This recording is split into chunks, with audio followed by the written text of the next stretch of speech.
So we get really busy. And so that's kind of what this is about. Too busy driving to get gas. Is have that structure to build on.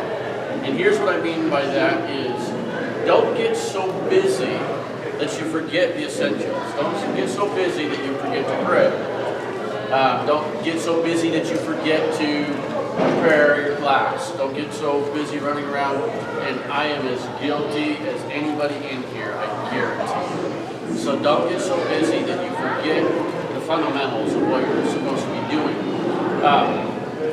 So have an outline, and I wanted to kind of give you just an example.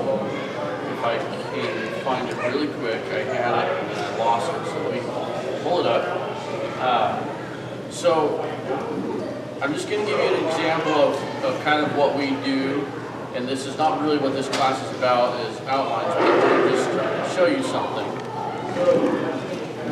Okay, so what I typically do after this conference, this is I think where you're coming, is I try to use stuff from the conference in tomorrow's Sunday school. And so nobody has tomorrow's script yet. And so, but the way that I'm able to do that so quickly, I'm going to do it on the airplane on the way home. The way that I'm able to do that quickly is I have a structure. I have an outline that I use, and I kind of loosely use an A, B, C, D format of the same thing. I have these elements or segments, and I move them around. Now, anybody from Brother Booker? I see Delaney. So you guys are, from what I have seen, the closest to what we do. We're very close to the style. And then I saw the Rock Church. Anybody from the Rock Church? Okay, I went and visited I visited their session, and they're kind of similar as well. So this works regardless of how you do Sunday school, but I'm just going to blow through these really fast. So what I have is preliminaries, dynamic opening, welcome, memory verse, praise, offering, prayer request, plan of salvation, Bible story, the lesson, worship/altar service, snack, review, and exit. So those are the segments that we use most of the time.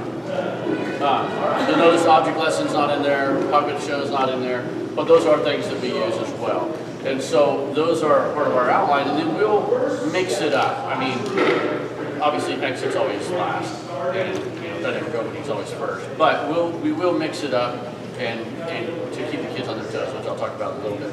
But because I have that outline, I can, on the airplane ride home, I can plug in the Daniel story we did. I can plug that in, and I can start pulling the cast and everything. So I can do that because I have a structure that's already established. That takes time to build, depending on how fast and creative you are. That takes time to build. But once you have it, then when you're so busy driving that you can't get gas, then you have that structure where you can quickly plug in those items. Okay? So that's just an example of what, and I'm willing to share that with you. If you want to write in your notes, my email is Gabe, that's G-A-B-E, Gabe at GabrielBaker.com, G-A-B-R-I-E-L Baker.com, so Gabe at GabrielBaker.com. Email me, just say, hey, I was at the conference, want help with this or that. And I'm totally willing to help out. I can share that outline with you. Reach out to me, and I'll share whatever I can. Okay, so have that outline to build on, but then at the same time, don't get stuck in a rut. All right, it's easy once you kind of, let's say that you put a couple weeks into this outline and it's perfect. You put this work into it, and then you just want to stay with that for the rest of your life because it took so much work, and it's just you polished your stones and you got it all perfect. But don't get stuck in a rut. Throw something new in there from left field. That's just like, oh, we've never done this before. Where your staff is like looking at you sideways. So make sure to keep it fresh. All right. Do I have to? Ideas on how to be prepared. And there's been a lot of reference to this, but being prepared is really important, and it's not super difficult. But think about the script ahead of time. Whether you have a written script or an outline or however you do it, think about it ahead of time. And here's the thing: is if you have, like I'm going to do this, some of the stuff that we did last night tomorrow, so I don't have much time. But if I have a story that I'm wanting to do, let's just take Esther for example. If I want to do the story of Esther, like the story of Esther. If I want to do the story of Esther, and I know that I'm going to be doing that a week, 2 weeks, whatever from now, it gives me time. And I think it was, I can't remember who referenced it, but when you're in the supermarket, you're at Walmart, and you're like, you see something like, oh, that would be super cool, or you're, at the coffee shop, whatever, and because your perspective is through the lens of this Esther. And so be thinking about it in the context of you need some time, but also, and again, I know that we're all very busy, but if you're in Sunday school, don't just think about Sunday school on Sunday. Don't just think about it on Saturday night. Be thinking about it. I have staff that I talked about in yesterday's session when leaders pour back into you. I have staff that will come to me like, hey, I saw thus and such. This would be awesome for Sunday school. An awesome prop, an awesome costume. And it might not fit the theme we're doing. It might not fit the Bible story that we're getting ready, but they're thinking about it. So when they see something, it's not just totally foreign. They think about it and they're like, oh, hey, I had an idea. I got a guy that is working on a construction site, and he had a bunch of some really thin plywood. He's like, hey, could you use this for Sunday school? And I was like, yeah, I'm flying out tomorrow, so I can't come get it. And so I don't know if he got it or not, but people, they're thinking about it. He's not even in Sunday school, but they're thinking about it. And so when you think about it, then you can develop it. And then with that, explore various ways to illustrate the point or the script, the story, whatever it is. Think of various ways to illustrate that. And this gets into the controlled chaos part. And oh man, I'm going to jump ahead of myself, and I'm going to say this again, but illustrate. Don't say it, illustrate it. And so when you're thinking about the script and you see something at Walmart, or you're in the shower and you're thinking about it, when you think about something, think about how can I illustrate this point. We want to teach the kids, taste and see that the Lord is good. We want to teach this, how can I illustrate that point rather than being this talking head and just talking about the point. What are some cool ideas to illustrate the point? Because we want to illustrate, not just say. Okay, what is ad-lib practice and how to use it? So, who in here for your Sunday school or kids' church does regularly, whether it's monthly or weekly or whatever, does practice? Okay, not a lot of people. All right, that's fine.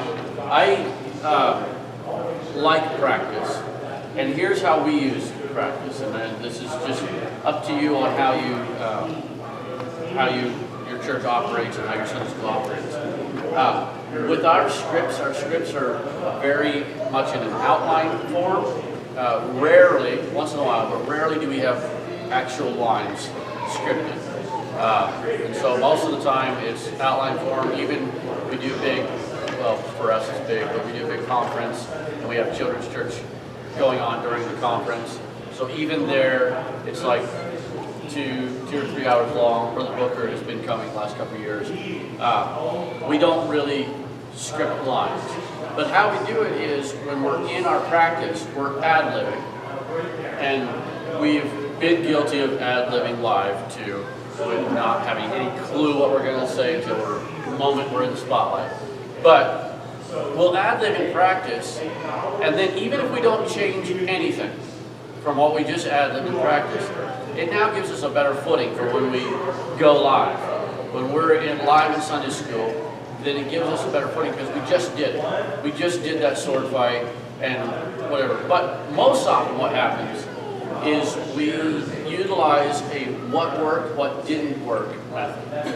And so what that means is with actions or lines is we can say something that is really funny, and we did this just last night. Something that somebody says is funny, and we're like, keep that line. That line was funny. Keep that line. And so it's kind of for the person that said it, they're like, okay, that's the line I'm actually going to say. And then we discover issues. We were doing a theme where there was a fight between a slave that was sweeping and this evil deckhand or whatever. He had a sword, and this other guy had a broomstick, and so he was supposed to throw this net over him and get all tangled up. And so we practice it on Sunday morning. Of course, we're in our suits and stuff, it's before church. And so we'll practice it, and he pulls the broom up, and the end falls off. It's a push broom. The end falls off, and so we discovered, hey, and it was messed up. You couldn't screw it in. It was broken, so we had to do something else. So just walking through it, knowing like, okay, that's not going to work. We got to do something else. We got to adjust. So what worked, what did work, and then finally with scripting, we use also it's called page down method. I don't know if anybody's ever heard of Skit Guys. If you haven't, write it down and look them up. They're great. But Skit Guys, I long time ago got a class from them, and they talk about this page down method, and it sounds so simple, but it's profound. And it's basically you have a script. We do this for events that we do where we do have lines. You have a script. You read through it basically one time with whoever else is in the scene, and then you put the page down. Literally put the page down, and you go through it best you can. You don't hold it. You don't put it on the floor where you can glance at it. It has to be page down. The key to this is it's not a crutch anymore. If you have it in your hand even, you feel like I can glance at that really quick. I can't quite get that line, so I'm going to glance at it. But if it's page down, you start, your brain, I don't know, it's just something you start grasping for it. And you might be surprised at how far you can get. My pastor one time, he said, I don't know how you guys can remember so many lines, for when we do an event where we do a lot of acting. And it's page down method, or sometimes we'll use a video or something that we're using, we'll do video down method. Same idea, but same concept, we'll put the video down. Okay, so in that first section there on the handout, the too busy driving to get gas, having that structure to build on and being prepared, and then I strongly recommend practice, and I know that not everybody, the way you operate, the way your ministry works, you might not have time for that practice, you may not be able to do it, but if you can do that practice. The thing is too, is even at home, even we're in the world of Zoom and Teams and all of that, even if you take 5 minutes and say, hey, we're doing this skit together Sunday, can we let's go over it? Or a text even, hey, I was thinking when we do this skit, I'm going to bring a flower pot because that one part will be funny. Just little things like that, all right? So, okay, moving on to let the preacher preach. Let the preacher do the preaching. So, I heard a thing a long time ago about don't ever let the preacher teach Sunday school or nursery rhymes. And it was a black comedian, and he was doing kind of, the black gospel, had the organ back up, and he was talking about, Jack be nimble, Jack be quick, Jack jump over. You can't listen. So let the preacher do the preaching. This is, and maybe you have a preacher come into Sunday school sometime, and that's fine. We've done that before, but let the preacher do the preaching. And so illustrate and demonstrate. Don't just talk. So illustrate and demonstrate, don't just talk. So, I need some volunteers. Let's see. Okay, your hand went up. Let's see somebody's hand. Okay, come on up. I need, let's see, I need 1, 2, probably 3. Okay. All right, one more. How about you, brother? Okay. All right, so. I'm just going to use this really quick. We did this for offering not too long ago, and I stole it. Okay, so Sister Delaney, you're going to be the banker. Okay, here's your bank. And you're going to be the banker's assistant. That doesn't mean you're not doing anything. It just means that you got something to do. What's your name? Caleb, you're going to be the banker's assistant, and you're going to be the customer. All right, so the customer is coming to the bank and he's going to deposit because he's trying to save up. And so he's going to deposit. He's getting his wallet out. So he's going to deposit some money at the bank. All right. He's got $1 and he's expecting to see a return on this, you know. So he deposits this money at the bank. And so he's going to keep it safe because he's trying to save up for, what are you trying to save up for, brother? For my bus to decorate. Okay, he's going to decorate his bus. So he's saving up to decorate his bus. All right, you can go stand over there for a little bit. So he's saving up to decorate his bus. So he has put some money in the bank. Anybody have a bank account? Most kids don't, but some of them do. And they feel really cool if they do. And so, like, have you ever put money in a bank? Okay, how about a piggy bank? Yeah. All right, so got a piggy bank. You put money in your piggy bank. Do you have a piggy bank? You do. Do you have money in it? Oh, who took it? Oh, man, okay. All right, so you put your money in your piggy bank. Have you ever put money in it before? Okay, yes. And then, so you put money in it, and it got a bunch in there, and then you took it out, right? Because you wanted to go buy something, right? What'd you buy? You don't remember. All right, so she bought a horse. And so she put the money in the piggy bank, wants to draw it out. Now here's what happens is, the bank has a responsibility with this money, right? The bank is supposed to keep that money safe. Now they're going to use that money to invest, that's a big word, but they're going to use that money, but they have a responsibility to keep it safe. And it even earns a tiny, tiny, tiny bit of money for the customer. But what would happen if the banker and the assistant, they got all of this money here, and they're looking and they're saying, we really could use table because, you know, and the break room only has one flavor of coffee and there's no donuts. But look at all this money right here. This money could buy us a Skittle. Now this money could buy us a new table. Ooh, yeah, what do you guys think? Yeah, totally should get a new table. And so then we might, let's get a couple other volunteers. A couple other people. Quick. Okay, you and you. All right. So, you guys are construction workers.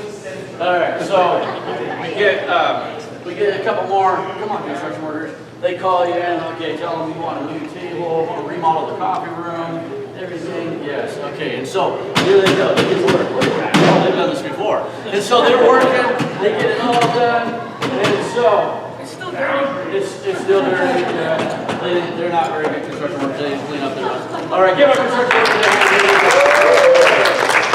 And so they get it all remodeled, and it's nice. The customer, he comes back, and he's looking. He's looking. Oh, you did. All right, he's looking, and he is like, wow, this is pretty nice. And they're like showing him, yes, this is great. And then he's like, okay, well, I'm ready for my money. Because now I'm ready to go decorate my bus, got some ideas, got it drawn up, I'm ready to go, need my money. It's not there. So just imagine you had that piggy bank, put all that money in, and you finally saw what you wanted to buy. You wanted to buy that, what did we buy earlier? A horse. You wanted to buy it. And you're like, oh, I know I have enough money. And you go in there. Yes. Wouldn't you feel like that? Isn't that how you would feel? You open it up, it's gone. Somebody took your money. What if it was, do you have any brothers and sisters? Do you do? What if it, brother? Older brother? That's even better. What if it was your older brother and you had given your piggy bank because you said, I want you to keep this piggy bank safe. Keep it in your room, keep it safe. He was like, okay, little sis, I'm going to keep this safe. And you go in there, he had spent your money on bubble gum, and now you can't buy your horse. All right. Now, here's the thing. They should not have spent that money because why? It wasn't theirs. It wasn't their money. They were just holding on to it. All right, give her a good hand. I think you earned the dollar.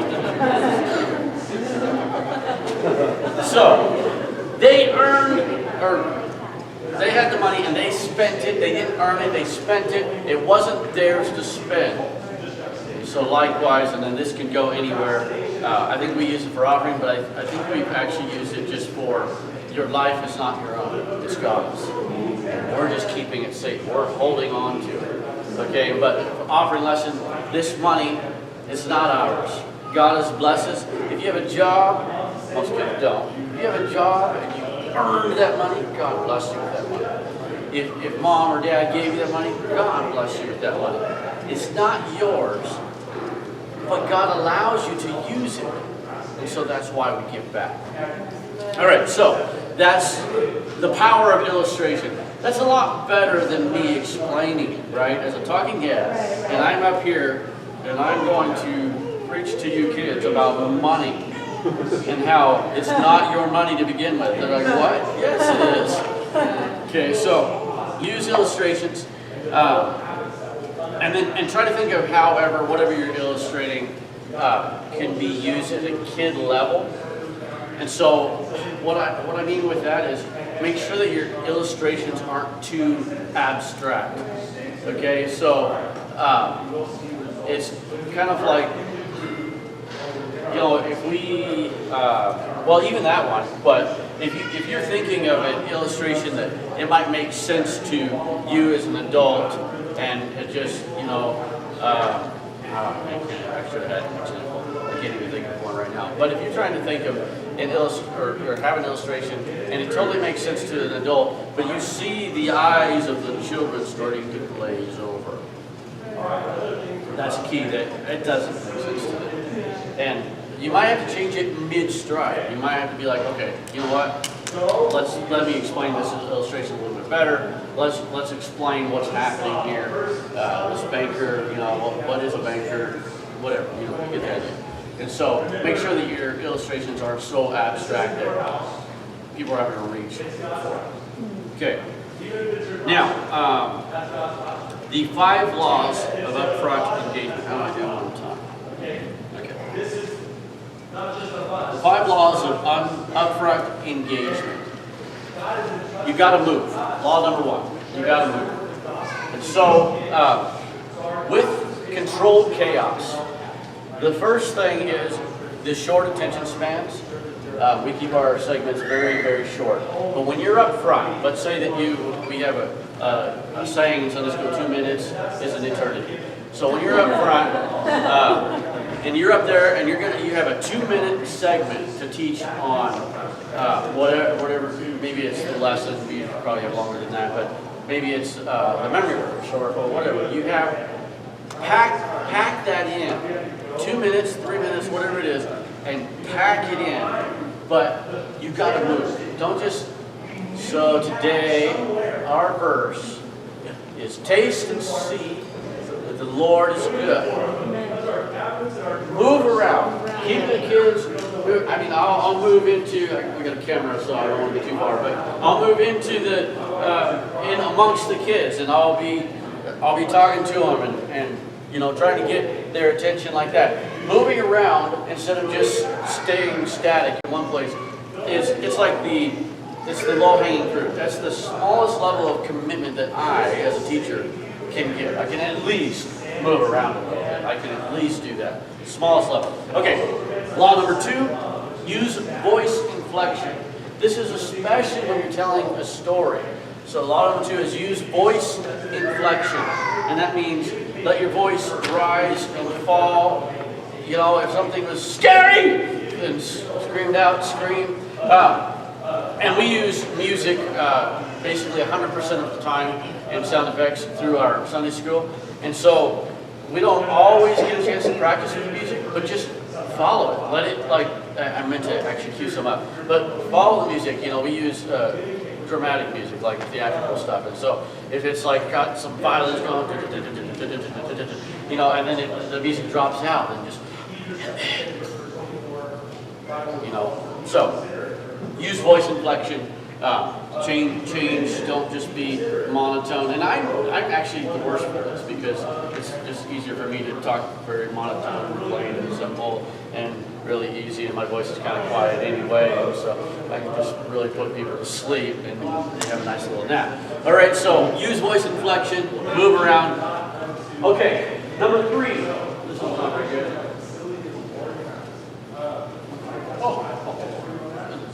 All right. Number 3, use props. And here's a little secret or a little trick.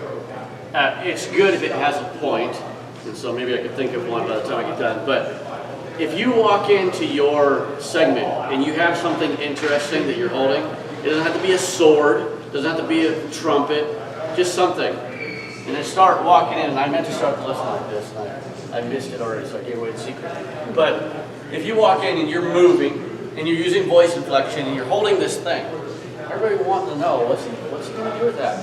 Why is he holding that thing? What is he doing? And I'm talking, and maybe I'm talking, and I do this, but I don't tell you why. And I'm talking, and I'm telling you the lesson, and I'm using my voice inflection, and I'm not being monotone, and I'm talking, and I'm moving around, and I have this prop. And then I just go and set it down. Which you can do, but it's kind of like a bait and switch. So eventually, maybe that prop is going to be used. You're going to be like, you know what, I know that my lesson was so moving that you were crying. So, and so maybe try to have something that you can actually use in the lesson. Okay, use props. Number 4. Okay, planted objects and this is Delaney magic tricks. Christian illusion tricks. Having planted objects, and I don't mean plants, having objects planted in the room, right?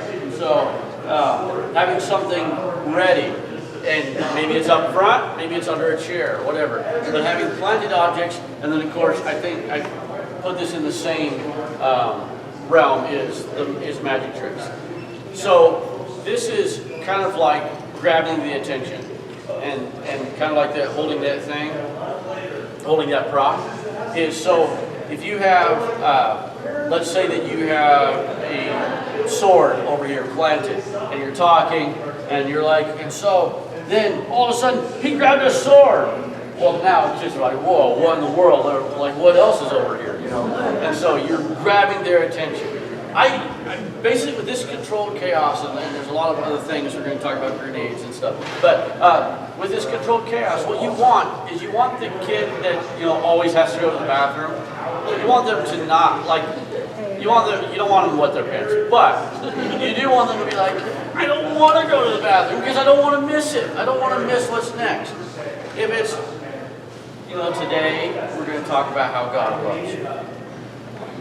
And we're just going to stand here, we're going to talk quietly, and tell you that you guys are already falling asleep, and you're ready to go to the bathroom. So, we don't want people to do this. All right, law number 5, get the kids involved. I was going to do a little illustration here, but we kind of already did it. So, get the kids involved. That illustration that I did, I've done it 2 ways. I've done it with staff, and I've done it with kids.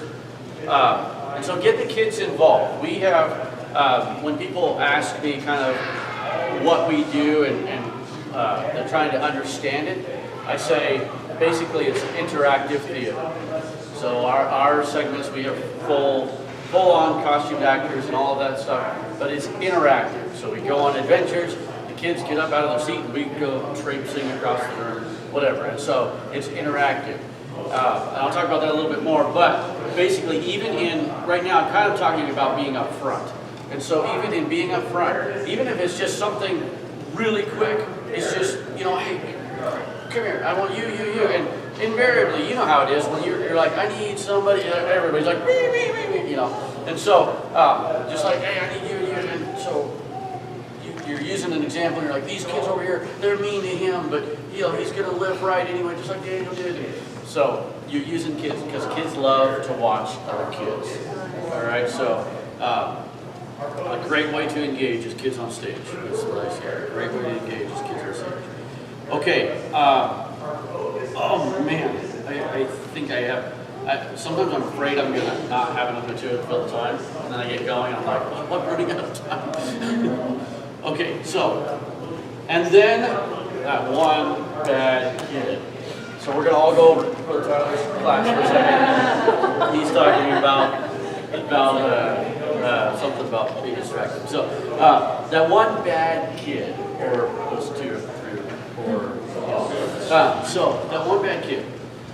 All right, first off, I know we have a wide range of churches here as far as attendance levels. If you can, staff for, we call them facilitators. Might be called crowd control, might be called, I don't know, in our vernaculars, facilitators.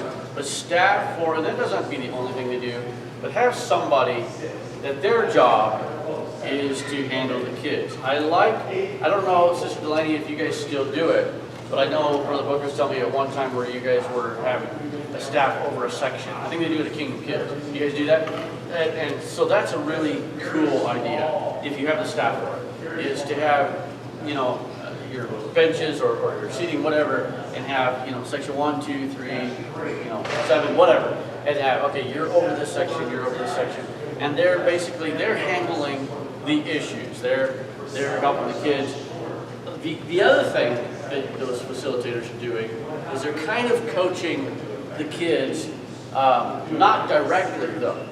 And so they're kind of, when they can sit down amongst the kids, we'll sit next to you, sister, and when there's a joke being told, they're laughing and they're engaging these kids because they're telling the kids basically, hey, you're supposed to laugh here. It's kind of like the old comedy laugh track, right? They're laughing.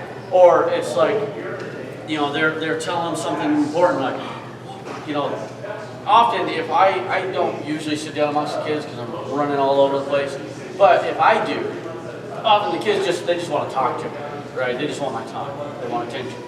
And so what I'll do to mitigate that, I might address them some, but what I'll do to mitigate that, I'll go, you know, what's happening up there? And they're looking, you know, what's going on? Or laugh or whatever, and go kind of over the top with it.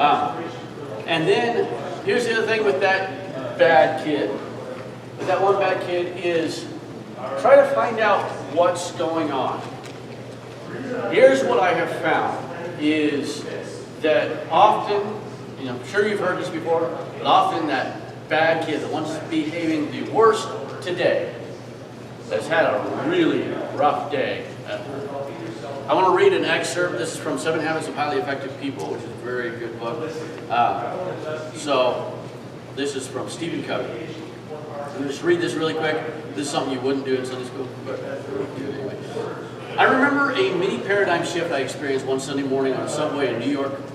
People were sitting quietly, some reading newspapers, some lost in thought, some resting with their eyes closed. It was a calm, peaceful scene. Then suddenly, a man and his children entered the subway car. The children were so loud and rambunctious that instantly the whole climate changed. The man sat down next to me and closed his eyes, apparently oblivious to the situation. Ever seen something like that? The children were yelling back and forth, throwing things, even grabbing people's papers. It was very disturbing, and yet the man sitting next to me did nothing. It was difficult not to feel irritated. I could not believe that he could be so insensitive as to let his children run wild like that and do nothing about it, taking no responsibility at all. It was easy to see that everyone else on the subway felt irritated as well. So finally, with what I felt like was unusual patience and restraint, I turned to him and said, "Sir, your children are really disturbing a lot of people. I wonder if you couldn't control them a little more." The man lifted his gaze as if to come to a consciousness of the situation for the first time. And he said softly, "Oh, you're right. I guess I should do something about it. We just came from the hospital where their mother died about an hour ago. I don't know what to think, and I guess they don't know how to handle it either." He said, "Can you imagine what I felt at that moment? My paradigm shifted as a perspective. Suddenly, I saw things differently. And because I saw things differently, I thought differently. I felt differently, and I behaved differently. My irration vanished. I didn't have to worry about controlling my attitude or my behavior. My heart was filled with the man's pain. Feelings of sympathy and compassion flowed freely. your wife just died? Oh, I'm sorry. Can you tell me about it? What can I do to help? Everything changed in an instant. Can you imagine? This is what I believe to be a true story. Complete paradigm shift, complete perspective change. Now, I haven't experienced it to that extreme, but I just about 3 weeks ago, we had some kids. They've been come from kind of rough home, but the whole family's been coming too. And the dad got out of prison not too long ago, and well, they were just being awful. And man, I was about to put the hammer down.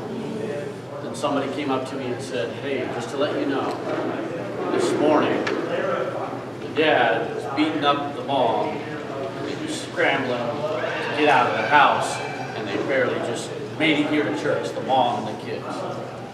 My whole perspective changed. Gone was the hammer, right?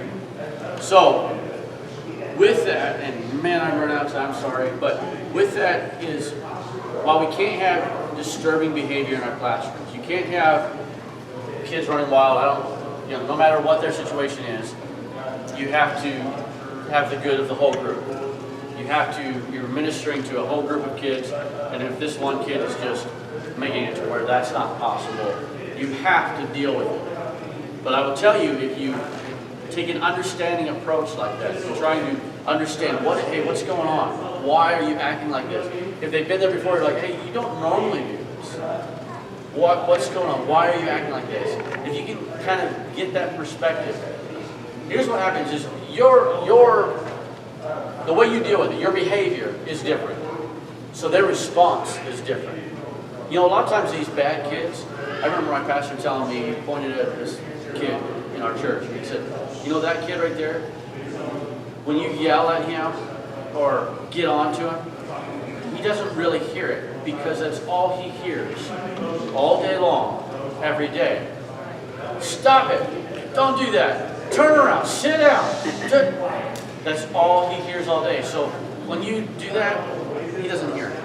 But when you sit down, if you can take the time, you sit down and say, hey, we're all trying to listen to the story. What's going on? He's not used to that. Not used to that level of attention. Okay. I'm trying to leave time for questions. So if you do have any, go ahead and write a note to yourself or something so you don't forget it. So I'm planning to have questions and answers at the end. If you don't have any, maybe we'll get out early. I don't know. What time am I supposed to go to? Does anybody know? I don't have a schedule. 2:40? Okay, so I got 12 minutes. My timer says 15, so all right. Throwing hand grenades. Attention getters. All right. So having some hand grenades in your pocket can keep kids on their toes. And this kind of goes back to like the planted sword or the planted objects in the room. Throwing hand grenades, what I mean by that is having attention getters. And here's the other thing, this can be taught. I think that it can be taught. I think everything can be taught. But some people have a knack for this. I happen to have many faults in Sunday school. But this is something I have a knack for, is I can see, I do youth ministry as well. I do the same thing with youth class. But I can see when I'm losing the kids. I can see it. And I can see it before it's too late. And so if you can develop that, I guess I'll call it intuition. If you can develop that, where you can see, oh, I'm just starting to lose the kids. It's time to throw a handful of candy or whatever. Throw a grenade because you're about to lose the kids. Now don't tell your friends the secret. Don't let on that, hey, if we act bored, he's going to do something cool. But see, that's sister back there. She's yawning already. So just recognize when you're about to lose the kids, and don't lose them. Don't lose them. Keep it going. Okay. So a few example is you can plan this. You can plan this, especially if you have a segment that needs to be longer. An example of this might be you have a memory verse that's longer than typical. It's not John 11:35, Jesus wept. It's a little bit longer than typical. It's not Acts 2:38 that all the church kids know. But if it's something that just you really want to use it because it ties into your lesson and it's a longer verse, so you need a longer segment. So you know that you're gonna have to keep the kids' attention. If you build scripts at all, or if you're responsible for a segment of the script, keep that in mind. Hey, this is gonna take, you know, again, ours are 2 or 3 minutes usually, except for Bible stories like 10. But our segments are usually really short. But if I'm like, okay, this one's gonna be longer because it's necessary, it's gonna be 5 minutes. Well, we need to build in the attention giver because we know that we're potentially going to lose the kids. So build it in. So just a couple things, you can have some sound effects, you can have them ready. And you'd be like, you tell your AV guy, hey, so your cue is when I say X. And when I say X, you know, we're gonna have splashing water sound, and I'm gonna, you know, kind of like a dump into a puddle, whatever. And so, sudden sound effects, a lighting change, you know. So, you know, Jesus went to the cross, died for our sins, and so then they put him in a tube. Lights go down, and everybody thought that Jesus had lost, right? Okay, so lighting changes, sudden sound effects, and then see above, blinded objects and magic tricks, Christian illusions. Another one that's great is just with water is a squirt bottle. And if you're using your illustration, I've done some of Brother Booker's object lessons, so I'll be up here doing, you know, faces and stuff with like what's the one where you change the color of it, you know, and sin's gone. Look it up, Apostolic, SundaySchool.com. Anyway, I'll be up there, but I'll also, you know, have a water bottle and be like, and just squirt really quick. And so kids are up there and they're all like, oh, what's going on, you know? And it's harmless, it's just a little bit of water. Can't get in too much trouble with it. And then another one that we'll do often, like I use this one if my next segment isn't ready for some reason. And I'm not sure if that's my next one, but we do interrupting segments. If my next segment isn't ready, then I'll be like, okay, on the count of 3, I want you to jump up, spin around, sit down, 1, 2, 3, you know, and it's just to get them up out of their seat, get some energy, and sit right back down, that's it. Or 1, 2, everybody clap 1 time. And invariably somebody did clap, you know, like, no, 1 time. So, just little things like that. Okay, interruptions and, that's what the hyphen's there for. Interruptions and, so we have our segments interrupt the previous segment.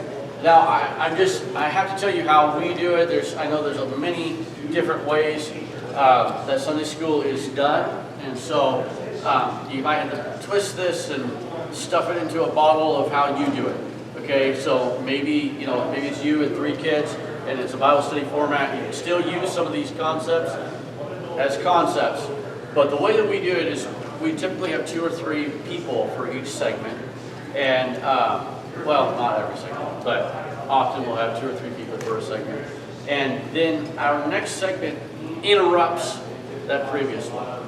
So, the illustration we just did with offering, we have a cue. And it's usually for the sound guy, which is usually my son. And so, there's a cue. There's some key word he knows. And we do that in practice. And when I say that key word, or when the actor says that key word, boom, you hit that music. The music changes. The kids all know, the ones that come right in. The music changes and we have fades on our music, so music has been softened to background, but now it comes up, it's up front. It's like, boom, the music changes, and in comes our memory verse team. Offering crew is scrambling to get out of the way. Memory verse team is interrupting them. So it seems, but it's planned. So it looks like an interruption, so the kids, they're getting whiplash. They're like, what's happening next? And so, and in fact, often we do 5 through 11. Often our younger kids that just come in, we're trying to manage it better, but they get scared because of all the music, all the actors. It's way different than the toddler class. And so they come in, they're like, I want my mom. I want to get back to I want to go color some pages or something. And so we have to kind of manage that. We have one, he's actually my nephew, he's really tiny for his age. And we just did, on Easter, we had, Jesus and the devil fought. Oh man, he was so scared. He's just grabbing the staff's leg. But afterward, he was talking about it to his mom and dad like it was super cool. So. All right, so, and then I guess this is one of the saying, keep it moving. And so that's why we do those interruption segments is we keep it moving. We have, a lot of people have talked about timekeepers, so you can have that. we use electronics, so we have a stage timer, but if you can have a timekeeper or know how much time you have left. And here's the other thing with that is our script is all timed out. And we time it out for an hour. Sometimes we have to add to that. Most often we have to cut it short. But if you are following that, I tell them, don't try to beat the time. Don't pat yourself on the back if you have 30 seconds left over. You're trying to hit it as close as you can. You're trying to hit it. And we did pretty good. I mean, some do better than others. Some don't even look at the screen like. So, anyway, try to keep it moving. All right, the dunce and the director. Okay, the dunce is, as I'm sure a lot of people can imagine, is like a goofy character, right?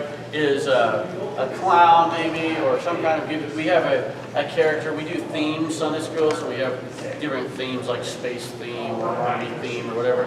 So we have a character, Sammy, and I don't see, they must be in another class, but Brother Brennan, he was the one that ate the candy on the platform the other day. And he was doing his Sammy voice. You know. So that Sammy character transcends themes. He's in medieval theme, way back in the day. He's in space theme because kids love him. They love Sammy. He usually has these glasses that has like a lens missing. His tie's crooked, and he's a lovable character. And so he's our dunce.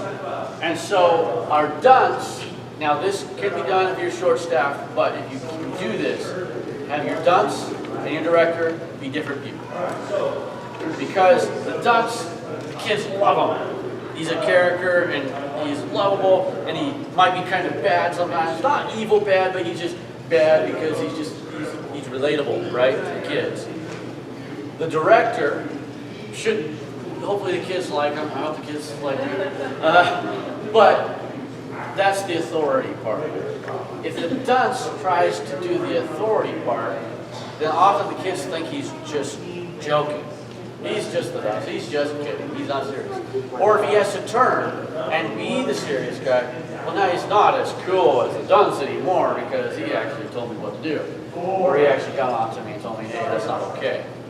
And so if you can, again, there is overlap on everything. There's overlap. But if you can, have your dunce and your director be different people. And so we'll often in our segments, if we have, like memory verse, we might have two kind of dunces. Maybe they're not an extreme dunce character, but they're two that don't get it. They're mixing up the words. They're getting everything wrong. But you got to have at least one that's got it together. They're like, no, you guys, it's like this. You know, and you can switch off, but I find it better if you keep the one persona. Okay, look at that. We have, my timer's wrong, we have 2 minutes left. All right, any questions on anything? I have all of the answers. Any questions? Everybody's gonna get 2 minutes back, okay. Okay, the question is, the dunce and the directors, are they consistent every Sunday, or will I switch them up? It kind of depends. I am typically always the director. I'm the Sunday school director overall, but in a segment, we are constantly rotating our staff. We have, we run about 10 staff on a Sunday, but we have 37. So we're constantly rotating people. I don't really rotate very much, but we're constantly rotating people. And so, yes, they're going to be different. Now, the key though is when we have a theme. We're getting ready to do a theme right now. And so when we have a theme that has specific characters. So we have a specific character, like we have Captain Scar, or First Mate Scar. He's an evil pirate. And then he has a dunce sidekick that is Scab. And he tries to do everything that Scar does, but he's really dumb. And so he obviously stays the same. And so he's always the same because he's the character. And so if that Sunday script requires that in the storyline, so our themes typically go 16 weeks, and the storyline is continuous, And so if he's in that, there's a hand grenade. If he's in that, then yes, he would be the does. So yeah, and then the director, like I said, I'm the director, but the director persona can change. Like it could be memory verse, and it could be you, and you're doing memory verse today, and you're going to be the director guy, and you guys are going to like, and I have what's going on. But then next week we got different staff, and you're going to be, so that part can change. The part where it doesn't change if it's the character, because then the kids are going to be like, hey, that's not Sammy. And we have Stevie, and it's our music director, but he's in Sunday school sometimes, so, Stevie will do it sometimes, so. All right, good question. Any other questions? Yes? This might not be related, but you said you have 37 people, and you have 10 people each week, so does that mean you guys separate into classes, or you guys just do one day for Sunday school? No, okay, so the question is, we have 37 people, and we only use 10 per Sunday, so do we separate into classes? We have, in that staff, that 37 staff, we have ages 5 through 11, one Sunday school. Now, our Sunday school is kind of like the Super Kids Church or the Children's Church every Sunday. That's just kind of how we operate it. And so it's, and so those people, pretty much everybody except for myself rotates. Now there's some that are in like 3 times a month, but there's some that are in every 2 months because that's their commitment level. That's what they want, is they only want to be involved a little bit. And so, so that's how we rotate it. So what I have is I use Excel. And so I just, I'll have something that kind of is tracking how much they've been in and like highlights the, it's like, oh, they haven't been in a long time. And so, and then we're actually just, I don't know if anybody uses it, but we're going to be migrating all that to Planning Center. We use Planning Center for other parts of our church, so we're going to use that in Sunday school. All right, anything else? Come on, these are good questions. Somebody's got to have a third one to round it out.